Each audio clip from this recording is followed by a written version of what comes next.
ये एनीमे हमारा नहीं है, हमने इसे सिर्फ एक्सप्लेन किया है, वो भी एंटरटेनमेंट पर्पज से, सो कृपया इसको कॉपीराइट से दूर रखें।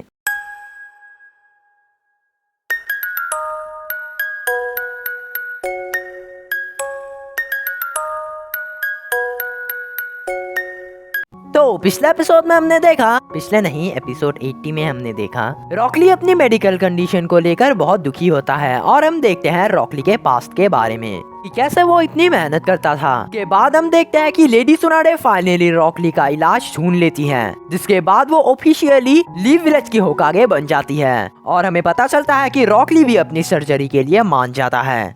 अब आगे तो पहले सीन में हम होकागे ऑफिस को देखते हैं, जहां पर लेडी होकागे के बुलाने पर टीम 7 वहां पर हाजिर होती है। तो जाहिर सी बात है कि अब मिशन पर जाने का टाइम आ चुका है। लेडी होकागे बोलती है, तुम लोगों के लिए एक मिशन है, ये मिशन बी रैंक वाला है और ये बहुत ही खास है, लेकिन एक और बात है, तुम तीनों को ये मिशन बिना काकाशी के करना होगा। इसमें साकुरा पूछती है, काकाशी सेंसे के बिना, लेकिन क्यों लेडी होकागे? जिसमें सुनाडे कहती है, हमले के बाद हमने बहुत से निंजास खो दिए, अभी हमें जोनियंस की सख्त जरूरत है, इसीलिए मैंने तुम्हारे सेंसे को किसी दूसरे मिशन पर भेजा है। अभी तुम तीनों को अकेले ही इस बी रैंक मिशन को कंप्लीट करना होगा। जिसमें सास्के पूछता है, तो हमें करना क्या है? इसमें सुनाडे कहती है, वैसे मुझे उतना तो पता नहीं, लेकिन तुम्हें अभी लैंड ऑफ टी में जाना है, वहाँ एक फेस्टिवल होने वाला है और उस फेस्टिवल में होने वाला है एक रनिंग रेस। तो तुम तीनों का काम है उन दो खिलाड़ियों में से एक का फेस्टिवल खत्म होने तक जान बचाना। जो सुनकर साकुरा कहती है, एक रनिंग रेस? हाँ। सुनाडे फिर से कहती है, तुम लोगों को बस लैंड ऑफ टी के लॉर्ड चिरोशो के पास जाना है, वो तुम्हें सब समझा देंगे क्योंकि ये मिशन उन्हीं की रिक्वेस्ट से आया है। तो बिना देरी किए टीम 7 लैंड ऑफ टी की ओर निकलते हैं, पर रास्ते में जाते जाते उन तीनों को थोड़ी भूख लगती है, पर शायद नरूटो को कुछ ज्यादा ही भूख लग रही है। तभी हम देखते हैं कि रास्ते के किनारे एक रेस्टोरेंट होता है, जिसके बाद नरूटो दौड़कर उस रेस्टोरेंट के अंदर जाता है। जब वो तीनों लंच कर रहे होते हैं, तभी हम देखते हैं कि आखिर में एक लड़का बैठा होता है जो अपना खाना खत्म करके उन तीनों के पास आकर बोलता है,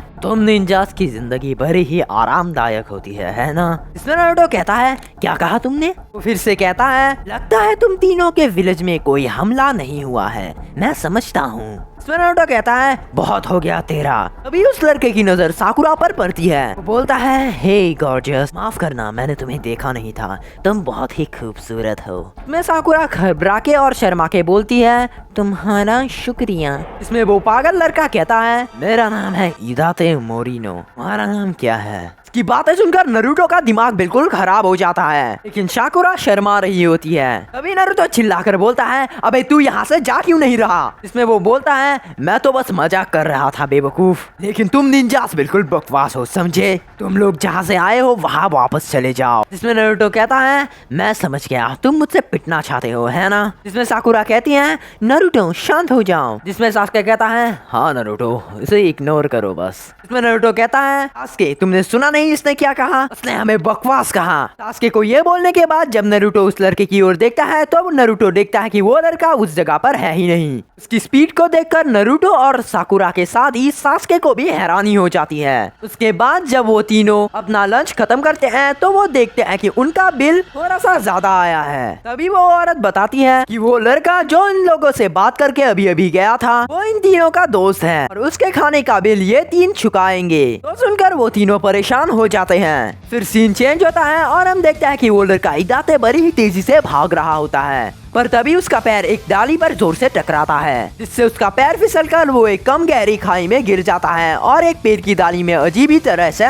टक जाता है। इसके बाद वो खुद को संभाल कर नीचे उतरता है, लेकिन उसकी बुरी किस्मत नरूटो, साकुरा और सास्के इसी जगह पर आकर इदाते को पकड़ लेते हैं। लेकिन तभी वो बोलता है, मुझे माफ कर दो, मेरे पास पैसे नहीं थे, इसीलिए मैंने ऐसा किया। तो सुनकर वो तीनों नीचे आते हैं। इसी वक्त नरूटो के माथे पर एक नाइफ गिरता है, जो कि इदाते का होता है। नारुतो उस नाइफ को उठाने वाला होता है, लेकिन तभी इदाते उसे उठा लेता है। इसके बाद वो तेजी से भागने के लिए अपने पैरों के उन हैवी वेट्स को निकालकर फुल स्पीड से भागने लगता है। इसके बाद वो तीनों उसका पीछा करने लगते हैं, लेकिन उसकी स्पीड इतनी ज्यादा होती है कि ये तीनों उसके मुकाबले में तो दूर उसके आसपास भी नहीं आते। उसके दौड़ने से इन तीनों को पता चल जाता है कि वो बस एक झूठ था जो उसने बोला था। तो मैं बता दूं कि हिदाते कोई निंजा नहीं है, वो बस तेजी से दौड़ सकता है। फाइनली ये सब होने के बाद हमारी टीम 7 लैंड ऑफ टी में पहुंचकर लॉर्ड ज़ीरोसो से मिलते हैं। तो पहले साकुरा और सास्के अपना इंट्रोडक्शन देते हैं, लेकिन नरूटो थोड़ा डिफरेंट तरीके से बोलता है। I mean, कुछ इस तरीके से, मेरा नाम है नरूटो उजुमाकी, मैं हिडन लीफ विलेज से बिलोंग करता हूँ। मुझे रामेन खाना बहुत ही पसंद है, मुझे मेहनत करना भी बहुत पसंद है, और मेरे परिवार का नाम है उजुमाकी, लेकिन सब मुझे प्यार से बुलाते हैं। तभी सास्के बोलता है बेवकूफों का सरदार, जिसमें नरूटो कहता है बिल्कुल बेवकूफों का सरदार। एक मिनट, क्या कहा तुमने? जिसमें वो आदमी बोलता है तुम काफी मजेदार हो, यहाँ पर आने के लिए तुम्हारा शुक्रिया। इसमें सास्के कहता है फिफ्थ होकागे ने कहा था आप हमें हमारा काम बताएंगे। जिसमें गोरोचो कहता है दरअसल हर 4 साल में टोदोरो की टेम्पल पर एक फेस्टिवल होता है। बहुत समय पहले एक बहुत बड़ा तूफान आया था। उस तूफान को शांत करने के लिए मेरे पूर्वजों ने रयू की जवारातों को उस टेम्पल में दान किया था, और ये करने के बाद वो तूफान बिल्कुल शांत हो गया। उस दिन के बाद ये हमारा नियम बन गया कि हर 4 साल में एक फेस्टिवल में हम रयू की जवारातों को टोदोरो की टेम्पल पर दान करेंगे। ये रिवाज हमारे लिए एक फेस्टिवल की तरह है। लेकिन एक दिन सब बदल गया। हमारा परिवार 2 हिस्सों में बट गया। एक है वाशाबी जो हम हैं, और एक है वागाराशी। जब 4 साल बाद जब त्योहार मनाने का समय हुआ, तब हम दोनों परिवारों के बीच इस बात को लेकर बहस हुई कि कौन सा परिवार उस टोदोरो की टेम्पल पे रयू की जवारात को दान करेगा। शांति बनी रहे इसके लिए हमने एक रास्ता निकाला, और वो है एक दौड़ने की प्रतियोगिता। हम 2 परिवार एक एक खिलाड़ी को चुनते हैं। दोनों में एक रेस होती है। जो सबसे पहले रयू की जवारात लेकर टोदोरो की मंदिर पर पहुंचता है वो परिवार विजेता होता है, और 4 सालों तक लैंड ऑफ टी पर उस परिवार का राज होता है। लेकिन परेशानी की बात यह है कि वागाराशी परिवार पिछली बार हमारे खिलाड़ी पर हमला किया था, इसीलिए पिछली बार हम हार गए। इसीलिए मैं आप लोगों से विनती करता हूँ कि प्रतियोगिता के समय हमारे खिलाड़ी की रक्षा कीजिए। अगर इस बार भी वागाराशी परिवार जीत गया तो वो फिर से इस विलेज पर 4 सालों तक राज करेंगे। उनकी ये बातें सुनने के बाद टीम 7 उनको भरोसा देते हैं कि वो उनकी पूरी मदद करेंगे। के बाद ज़ीरोसो उस प्रतियोगी को बुलाते हैं जो उनकी तरफ से प्रतियोगिता में भाग लेगा, और वो प्रतियोगी बल्कि और कोई नहीं हिदाते मोरिनो होता है। वो चारों उस लड़के को देखकर पूरी तरह से चौंक जाते हैं। तो ये सब खत्म होने के बाद साकुरा बाजार में से कुछ खरीद रही होती है, और वो देखती है कि यहाँ की सभी चीजें बहुत ज्यादा महंगी हैं।